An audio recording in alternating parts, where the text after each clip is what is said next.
after nearly 2 years in office as the midterm approaches, there is a tense national debate about how well the Tinubu administration has performed amid brutal economic pain. Mr. Tinubu's supporters say that things are working better at the most fundamental level and across the board. But the opposition insists that many households have been left struggling and the government's relief measures have had little impact. The president's supporters counter by saying he's making significant progress on easing the crisis his administration inherited, even though the previous government belonged to the same APC party. Meanwhile, the frequency of insurgency attacks are up without a commensurate response by the government, according to critics. And on the political front, there are allegations that the administration has created a more toxic and divisive environment. So how big a blight has all this been on the president's first 2-year tenure? Well, for more on this, I'm joined now in the studio by Senator Adams Oshiomhole, CON, who represents Edo North in the Senate. He's a former national chairman of the APC and is a former governor of Edo State. Thank you very much indeed for coming in. Thank you, my dear friend. Great to see you again. I'm honored to be here. Would it be fair to describe you as a staunch ally of President Tinubu? Correct. In that regard, what can you say that is of considerably beneficial significance to the Nigerian people since President Tinubu came to office 2 years ago? Well, there are a couple of things. For those of us who believe that, when the economists talk about man being a rational economic animal, it presupposes that there's a level playing field and people work hard to earn. Before President Bola Ahmed assumed office, it was easy for some, very few people, but they took a huge sum by just manipulating on the financial system and turn a huge number to themselves and pauperize the rest of the people. This leads to distortion in consumption, leads to distortions in values, and mislead to younger people who think that what matters in Nigeria is not who you know. Sorry, it's not what you know, but who you know. I think that policy has effectively been eliminated by the president. That is to say, this regime of dual exchange rate. People may underestimate the import of it, but I think it is huge. It is huge. That was the time young boys were bringing Lamborghini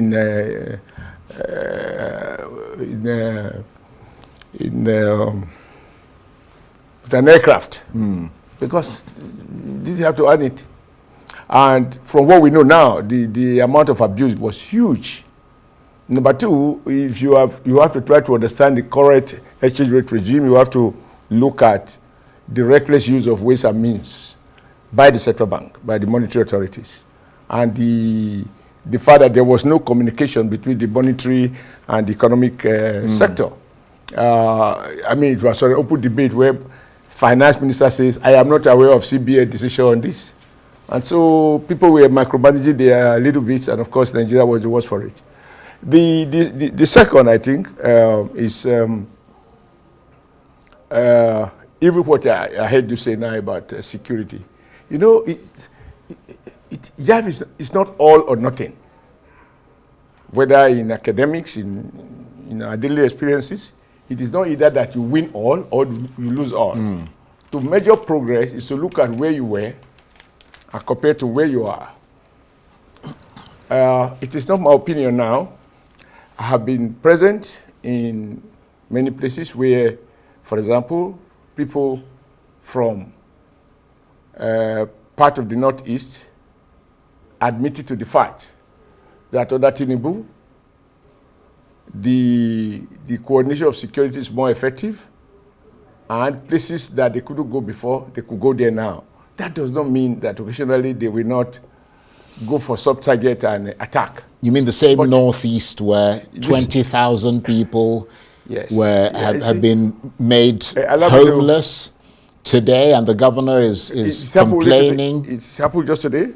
We're hearing Mate. But if you remember, if you are going to talk like this, if you have to trace the history, there was once upon a time where this country part of Maiduguri, people couldn't go there. A Nigerian president couldn't visit Maiduguri. Yeah, but the fear is that it's returning no, to that we again. this year went to Maiduguri to say no. Maiduguri is part of Nigeria. People couldn't even go to mosque. So that's why I say it is not about whether you have totally solved a problem or the problem is it's gotten worse and worse. What I can say with confidence is that there is improvement. How much improvement there is, how much more we need to do, there's quite much more to do. Right. Just yesterday, I watched through Arise Television, it was the day before yesterday, people from Northwest, the governor of Kaduna, gave a template of what they have accomplished security-wise, such that a place like Birni-Gwari, which was no longer touchable, I mean, people couldn't go there, except with heavy armored vehicles, etc. People can now go there without escort. He also referred to the fact that Southern Kaduna, this one I watched from the media, the Southern Kaduna is a lot safer now than it used to be. That is not to suggest that either the president or any Nigerian for that matter, is happy about the current level. It can be better and it has to be better. But the point to make is that let nobody suggest that it is now worse. It is not. Well, on the basis of that, let me ask you, because we're hearing that Nigeria has just named a new commander, Major General Abdul Salam Abubakar, to take charge and lead the fight against groups like Boko Haram and ISWAP in the northeast. He is the 15th commander to be named since the operation began some 15 years ago. So a 15th commander appointed in a conflict that's been raging for 15 years, that suggests that a commander is changed every year on average. Do you think that's helpful for leadership and proper coordination on the ground? Doesn't that suggest that there is something, I mean, fatally wrong? You have to ask why he's being appointed now. How you choose to interpret them. The fact that even if the president chooses to change the commander every other day, it shows that his eyes on the job. He will not go to take nonsense for an answer. Yeah, but and if I give you an assignment, sure, and you are doing well and I'm not satisfied, I keep changing. Yeah. What do you want him to do? Is it a permanent, Nigeria permanent representation? Yeah, but we're talking about an insurgency. I don't think, no. You can't use the number of commanders or the frequency or the rate at which commanders are changed as a basis to measure progress or lack of progress. Well, let me tell you why I said that. Yeah. Military analysts have argued that you need to have a commander who can strategize, who can plan, and who can implement. And who can implement that plan for at least 2 years consistently. These are military analysts. Okay, maybe I should ask you, before how start many to see, commanders has President Tinubu appointed? Well, let me just make the point. Before you start to see success, but when you're changing them every year, then it becomes difficult to plan and implement, doesn't it? No. I will ask you the question. If you're changing senators every year, then you're not going to have consistency of lawmaking. Democracy requires that we change them every 4 years, or even earlier, if the electorate so decide. It's not up to you and I to determine. No, I understand. But there's a reason why. No, don't distract me for your question. Okay, sorry. Please, go ahead. Answer. How many commanders has President Tinubu changed from Maiduguri? Well, you say from when the war began. Can you remember where the war began? It was during Jonathan, but the problem started during Obasanjo. Well, the actual war began around 2009. That's when the actual war began. Yeah, but the crisis of Boko Haram had been there from the time of President Obasanjo. Well, there was... So if you are going to measure the number of commanders, I don't really think this one Nigerians, if they want to change commanders every year, once upon a time, President Buhari was being accused of allowing the service chief to overstay. Then I was chairman of APC. And President Buhari keeps saying to us that you don't change a commander in the middle of war. That's his own opinion as a commander. Another commander-in-chief could decide otherwise. That's why I ask you, the number that have been changed, how many occur under President? Well, it is... Because it will not be fair for you to imply, because you are not evaluating Nigeria since 1960. You are evaluating Nigeria since President Tinubu took over 2 years ago. We're evaluating... So if you have issues about numbers, you must limit the issues to the number of people, the number of commanders that have been changed over the past 2 years compared to what it used to be before Tinubu came in. But if you ask me, honestly speaking, I do not think Nigerians bother. Now, those who are advising you about it's better to keep them for a certain number of period, if I ask, maybe they are retired ones. It's typical Nigeria football match. Maybe they. The coach is the only one who doesn't know that he should have withdrawn one player. He should have put three. Well, let me tell you why I'm asking you. Happened. Well, let me say. But tell you the point to be made is this. Right. The point to be made is this. Just a few days back, the president reassured Nigerians that he is going to reinforce funding. He will do everything he can to empower the armed forces to do what they have to do to terminate all this insurgency. Right. Well, the in whatever way they rear their head. So that suggests to me that no one is much more concerned about finding a lasting, sustainable solution to the problem of insecurity than the president himself. Well, it's not about concern; it's about actually doing something about it. And let me say this. But that's what I said. If you look at, I didn't say he's talking about it. Right. You are the one telling me now that he's changing commanders. Is that not doing something? If you look at, he's changing the commander the way you change your master of ceremony. If you look at open source data, they indicate that attacks are rising, and they suggest. Who are these people? And they suggest, that's what I mean by open source data. That means across the board. They suggest that in the first 3 months of this year alone, there have been some 300 Boko Haram attacks in Borno State alone, in which more than 500 people have been killed and almost the same number have been abducted. That suggests that insecurity in the Northeast is getting worse, not better, doesn't it? Speak to the governor who's there. He's coming out, even just earlier in the day, he was coming out to say that more than 20,000 people have been displaced in one part of the Northeast as a result of his state, as a result of these attacks. With all due respect to you, I think you are recycling this same question in different forms. Well, there is no suggestion before you. Excuse me, with due respect, there is no suggestion to the effect that everywhere is peaceful now. I haven't said so, and I've not had anyone who has said so. Yeah, but it's the frequency of the attacks. And if you talk about frequency, you may have to find out from those whose business it is to collate. Well, that's exactly what we've been doing. That is not my bit. Right. My bit is to listen to people, as a senator, for example, to listen to people. I heard a senator narrating on the floor of the Senate that people from his own constituency in part of the Northeast who have not been able to go to farm are now able to go to farm. That letter was read on the floor of the Senate. I will listen to him, because he's a senator, he's elected by his people. But you won't listen to the governor who's in charge of the state. That's up to you. If you choose to, no, I don't agree with all due respect, you are overflogging it. Well, because you are suggesting, you just want to make a point, which is unnecessary. There is no issue about whether or not we have security challenges. It has been there since President Obasanjo. It got worse during President Jonathan, to a point that national elections were postponed by 2 months. I was a governor that time. It got to a point where Boko Haram hosts foreign flags on Nigeria soil, that 28 local government was no longer under Nigeria control. This problem has been there. In Abuja here, Boko Haram bombed the police headquarters.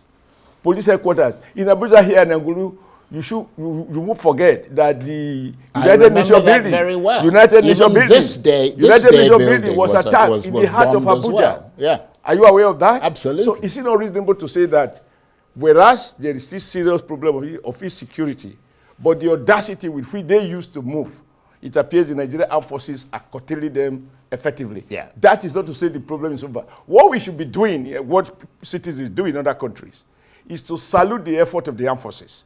You don't dismiss them as if it's a Christmas party. I think the issue here... I'm not going to say more on this. Because I am not here. You call me a senator. You have not called me a retired military officer. I understand that. Fine. So and I'm not trying to put you on the spot. We have spoken enough for security. Yeah. But all I want to tell you is not trying to put I have been in this Abuja, where even the policemen felt unsafe at the police headquarters. That speaks volume, because the headquarters was bombed.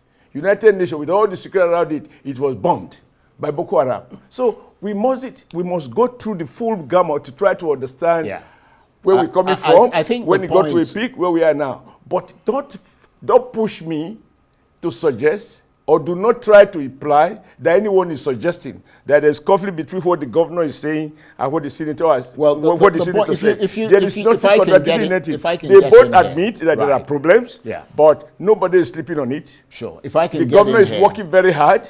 He's doing everything to deal with the aftermath of all those attacks, which is very commendable. He's taking risks, going to everywhere. And sometimes you wonder whether he has special armor. He's doing everything. I don't think he's sleeping. I look at his eye bag. I said, this man is not sleeping. Right. Well, we're going to move on from security. But I think the point that needs to be made is nobody's saying that all of us. The point that needs to be made. Let me just make the point. Is that we shouldn't celebrate criminality. No. Hold on. We should acknowledge. Excuse me. We must acknowledge. I watch CNN. I watch international cable. When a nation is under attack by criminals, all hands should be on deck, including the media. Yeah, that's exactly the point. You're making that our point. But not to seem to be celebrating no. or implies. Nobody is celebrating Do you know that families have lost soldiers? Nobody Senior military officers, colonels, majors, captains. Nobody. Not to talk of other that have been waiting. Senator, when they see us talk like this is a dialogue, not a monologue. No, I understand. But I well, you don't understand. If you did, you wouldn't. I want us to encourage our armed forces, even as we have huge challenges, and there's a huge gap between where we are and where we want to be. Senator, you're making a political statement. That's not what we're doing here. What we're doing is assessing whether things have... Nobody said that things have got as bad as they were a few years ago. But the issue here is, do they appear to be getting worse from where they were perhaps a couple of years ago? And that's the issue. We've seen attacks by Boko Haram and ISWAP on military installations, military camps in several locations in Borno and Yobe states. And in each of these attacks, they are reported to have overrun the camp, killed some soldiers and captured others. And then they looted the camps, stealing weapons and food. On top of that, we're also seeing things like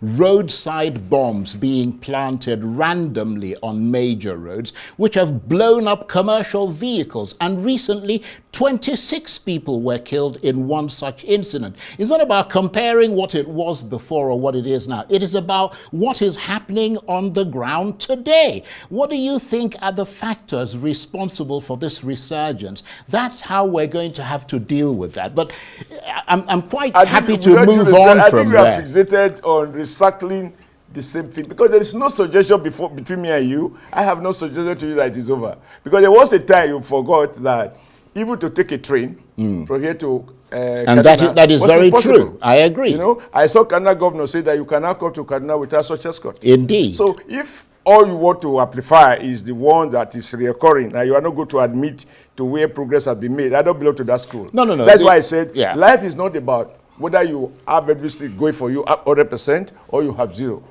I think the issue... The issue for me is, are the armed forces sleeping? The answer is no. Can they do much more? The answer is yes. Has security improved? Yes. Can we do much more? We obviously have to do much more. Yeah. Yes. Okay, well, let's move on. Because I am unable to keep quiet knowing that people have died for this country. Right. Whether it's Boko Haram, it's ISWAP, it's bandit, whatever you call it. Yeah, let's move on. And it's good that we pay respect to their memory. Yes, of course we do. And it's because of their memory, that's why we're focusing on this, so that those soldiers don't lose their lives and citizens don't lose their lives. So we can't paper over it and say, oh, this is much better. It's not a political comparison. It's about the fact that people are getting killed. Let me move on from that. The questions many are asking, for example, I mean, we're assessing the 2 years of Tinubu in office. One of the things that have been talked about is his policies, the policies that he has put in place, about how those policies are being implemented, and if the average Nigerian is feeling their impact in a positive way. that, you know, or whether those policies have been hurting them. And in terms of the buying power, for example, of many Nigerians, you talked about the naira and the exchange rate and all the rest of it. If you look at where they were before President Tinubu came to office and where they are now, it's pretty clear that things have got considerably worse, haven't they? Most people are poorer now in terms of their buying power than they were when he came into office. Isn't that true? Maybe you're not poorer, but a lot of other people are poorer. You don't look poorer either. So you want to. I like that. Now, there's a great comeback, isn't it? Great, fine. Now the point is this. I think it is just a repetition for me now, because once nobody dispute the fact that if inflation is in double digit, an economy is under double digit inflation consistently, and wages and income are stagnating, or even where they increase, they have no increase proportionate to the rate of inflation, the story is clear. People are hurting. So it's not something that needs to be overflogged. Now the issue is, was there a better way to manage a patient that was under critical condition, you know, that has a cancerous tumor, that you could choose to wish it away because the patients appear to be able to walk until the thing spread to grade 4, in which case it's about when will he die, not whether he will die, or you find the courage to carry out a surgery, knowing fully well that in opening up the patient and try to cut out the tumor, that will require that even in the first instance, you put the patient to sleep. And when he recovers, that he will have to be willed to a rest place to recover. That recovery implies that you will experience some pain. You will continue to apply 2 categories of medication, both pain relief as well as the retreatment. But that person must have the hope that as a surgeon, you derive satisfaction from the fact that you are confident that once this tumor is taken out and is cured, that the patient will find his feet and he can return to Olympic Games if he has skill for that in the first instance. But there's no suggestion that when you, except if you belong to those who think that the state of affair by 2023 May, that Nigeria was a paradise, everything was fine. Well, I mean, it's your party, the APC. Forget about the party now. You say we shouldn't talk politics. I think sometimes you want to eat your cake and have it. On the one hand, you remind me we are not talking politics, although you have to define what politics is. No, well, I mean, on the other hand, when I reply you say that is political. You are the one talking about cost of living, and I'm talking about cost of living. Yeah. I'm saying, if we were to play back my interview with you on Arise before that election that brought Tinubu, you were crying loud that the government has failed. The economic policies are completely hopeless. Unemployment, Nigeria has become the capital of the poverty capital of the world. The poverty capital of the world. You roll out statistics whether they are backed up with evidence or not. That's what and so forth. This I watched from Arise TV as well as other sources. That's why I ask you, if you are of the view that this were otherwise very good, it's only Tinubu that has come and messed it up, it's okay. That is not the view of many other people. Well, Tinubu came in as a surgeon who had to deal with a patient that was ailing critically. And because we shouldn't talk of politics, we don't need to pursue the argument further. Whatever makes the patient find himself in that condition, that is the condition under which this surgeon came in to carry out what obviously is a painful surgery. And the doctor knows from the beginning that there will be consequences in the short run. Yeah, but if I will repeat what I said. Now, I go home, I don't know how often you go home, but I am obliged to go home to my village and to talk to other people. I have lived there, my mother lives there. And I found, like most people like you and I do, during Christmas, you buy some stuff to give to your families. I found that because of a bag of rice in December, is much lower now than it was 4 months ago in December. Well, let me get a word in there before we have to end, because I mean, the program obviously, unfortunately, it's great talking with you. But if the price of fuel was at 175 naira in May 2023 per litre. Leave the argument. And today, well, you see, you're interrupting me. You don't want me to make the point. And today it is at over 1,000 naira. What kind of pain do you think that has inflicted on Nigerians in a country where the average subscribe to free enterprise and the economy depend almost entirely on fuel for everything? Television, you all have lectured me, Oshiomhole, to understand that we are wasting money. Don't forget, you were a Labour leader. I'm telling you now that you forgot. You were a Labour leader. Remember that. You see, you want to eat your cake and have it. You were the one lecturing me as a Labour leader. You think your Labour leaders will agree with you now? Do you think your current Labour leaders will agree with you? The elite. You pro-market. You say I'm the elite? You're the elite. No. Pro-market analyst. When we were fighting subsidy, you lectured us that no. I said, if you withdraw subsidy, this will happen. But you guys said, no, you need to withdraw it. All the candidates, whether it's Tinubu, whether it's Obi, whether it's Atiku, they all said they will withdraw the subsidy. Yeah, but there needed to be cushioning of that removal of subsidy, and it wasn't there. You even said NNPC.